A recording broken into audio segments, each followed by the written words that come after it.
बिस्मिल्लाहिर्रहमानिर्रहीम। अस्सलामु अलैकुम डियर स्टूडेंट्स। आज हम mathematics class 10th unit number 1 उसकी एक्सरसाइज 1.1 का क्वेश्चन नंबर 2 सॉल्व करते हैं। सबसे पहले पार्ट 1 सॉल्व करते हैं। देखें क्वेश्चन नंबर 2 में वो कहते हैं कि सॉल्व बाय फैक्टराइजेशन। हमारे पास कोई भी क्वाड्रेटिक इक्वेशन दी हुई है और हमने उसको सॉल्व करना है बाय फैक्टराइजेशन। और फैक्टराइजेशन मेथड जो है वो 9th क्लास में हम अच्छे तरीके से पढ़ चुके हैं। तो देखें इसको सॉल्व करते हैं बाय फैक्टराइजेशन। हमने देखें क्या करना होता है, x² minus x minus 20 is equal to 0। हमने ये करना होता है कि ये जो हमारी फर्स्ट टर्म है और लास्ट टर्म है इनको हमने मल्टीप्लाई करना होता है। देखें इनको मल्टीप्लाई करते हैं तो ये हमारे पास आता है -20x²।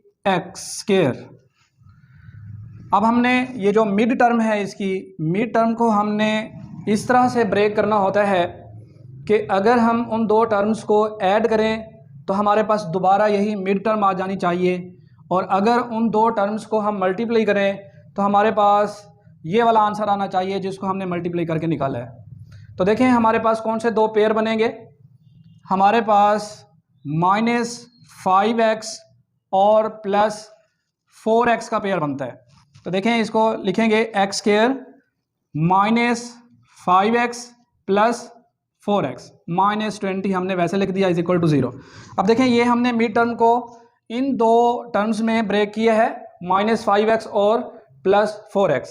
अब अगर इनको हम सिंप्लीफाई करते हैं, प्लस माइनस करते हैं तो हमारे पास वही मिड टर्म आएगी -x।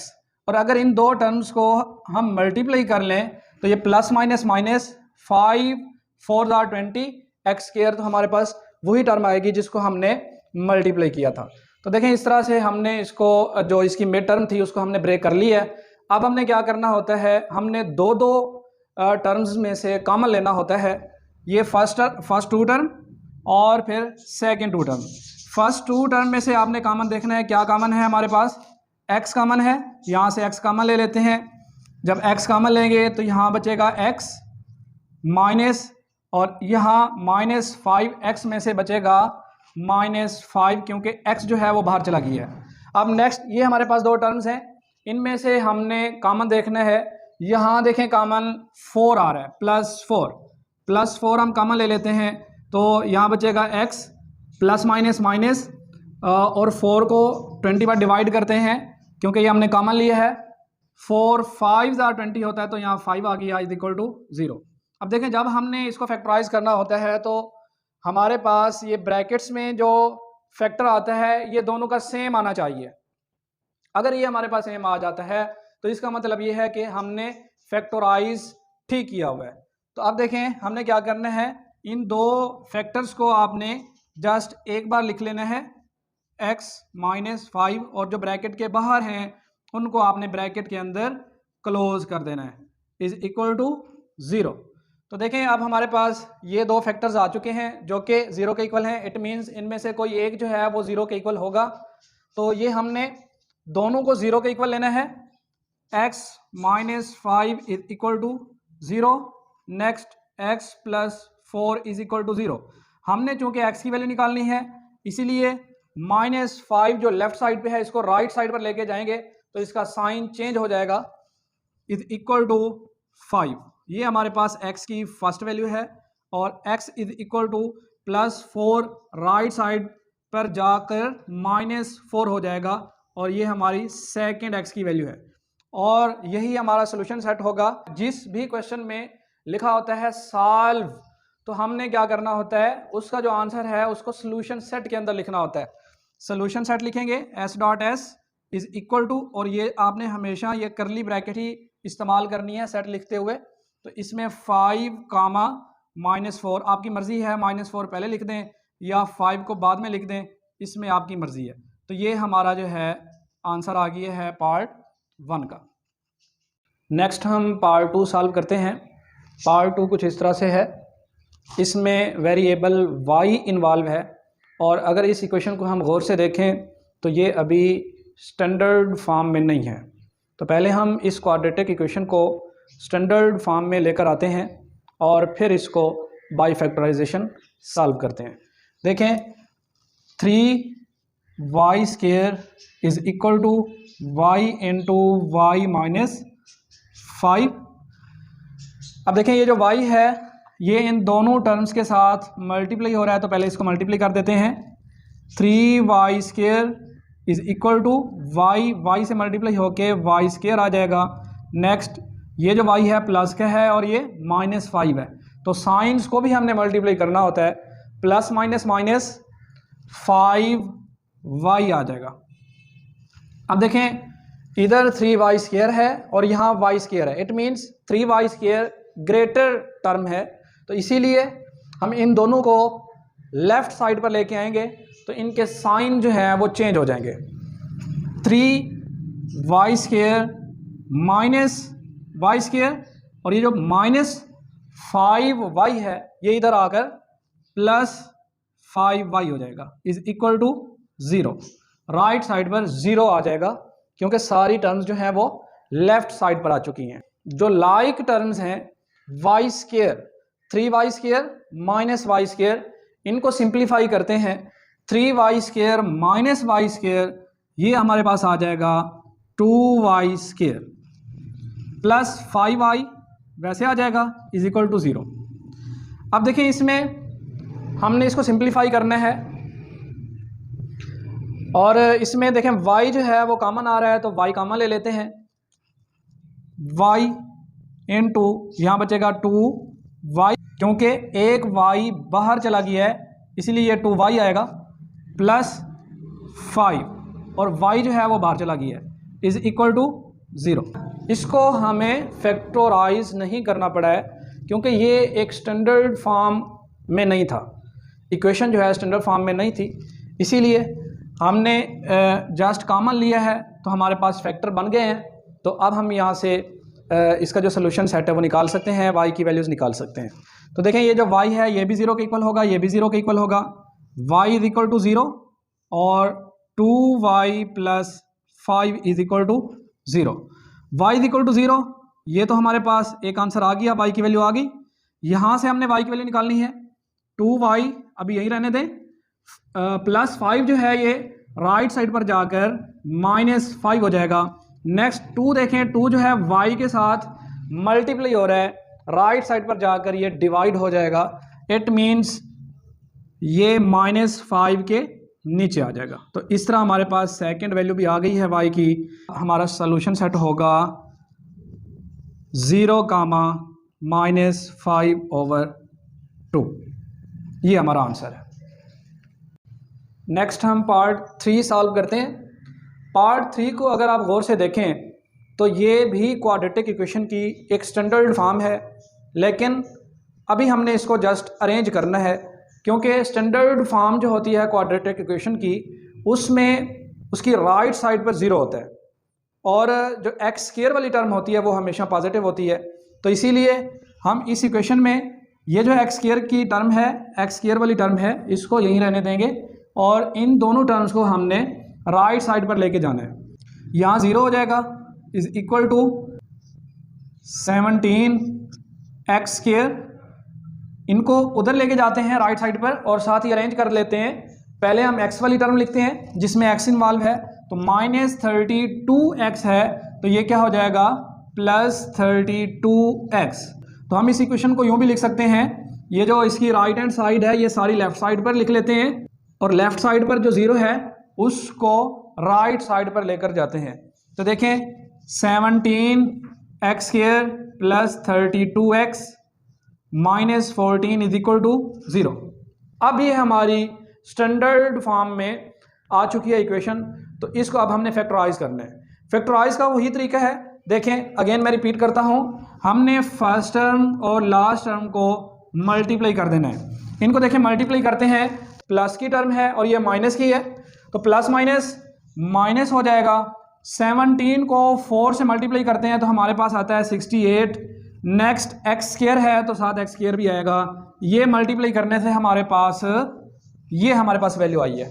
तो अब हमने क्या करना है, मिड टर्म को हमने इस तरह से दो टर्म्स के अंदर ब्रेक करना है कि अगर उनको मल्टीप्लाई करें तो हमारे पास -68x² आना चाहिए, और अगर प्लस माइनस करें तो हमारे पास वही टर्म आनी चाहिए जो मिड टर्म है।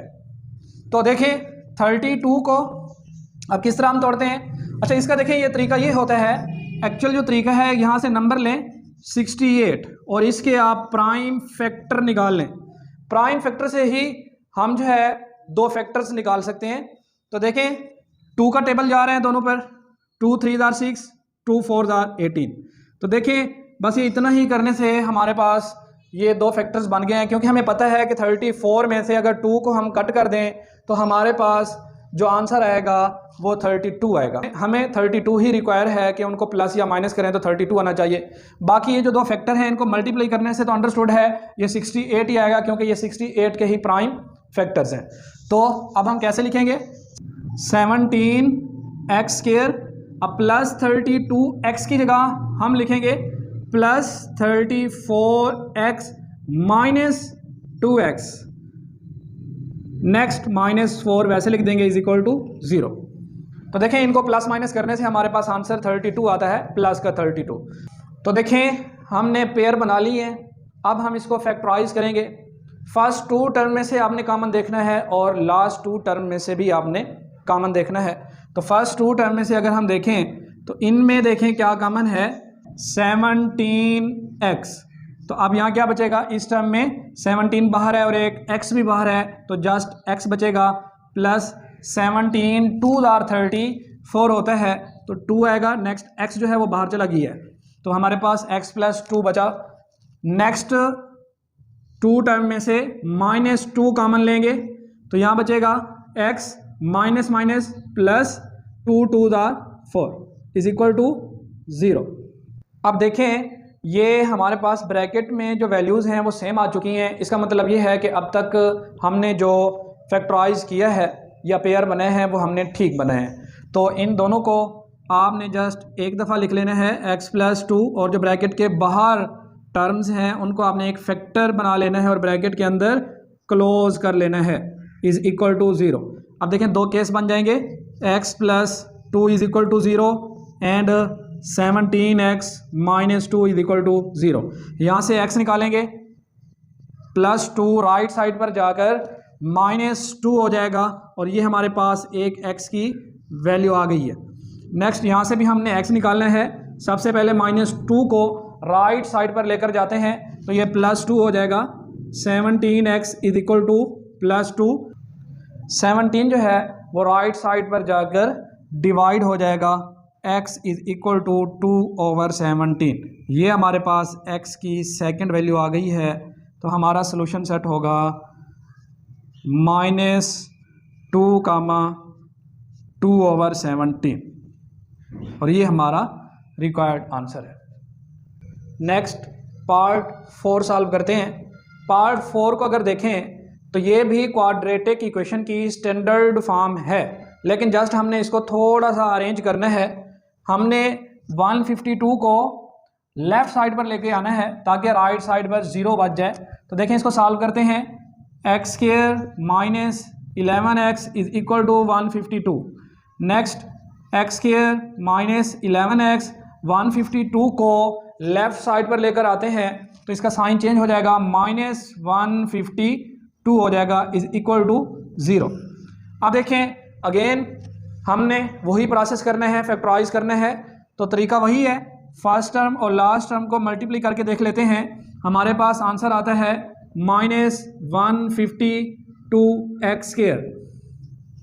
अब हमने मिड टर्म को इस तरह से ब्रेक करना है, दो पेयर बनाने हैं कि अगर उनको मल्टीप्लाई करें तो हमारे पास यही आना चाहिए -152x², और अगर उसको प्लस माइनस करके सिंप्लीफाई करते हैं तो हमारे पास -11x आना चाहिए। तो इसके लिए हमने क्या करना है, हमने 152 के प्राइम फैक्टर निकाल लेने हैं। देखिए इसके प्राइम फैक्टर निकालते हैं 152 के, तो यहाँ से हमें पेयर आसानी से मिल जाते हैं इस तरह।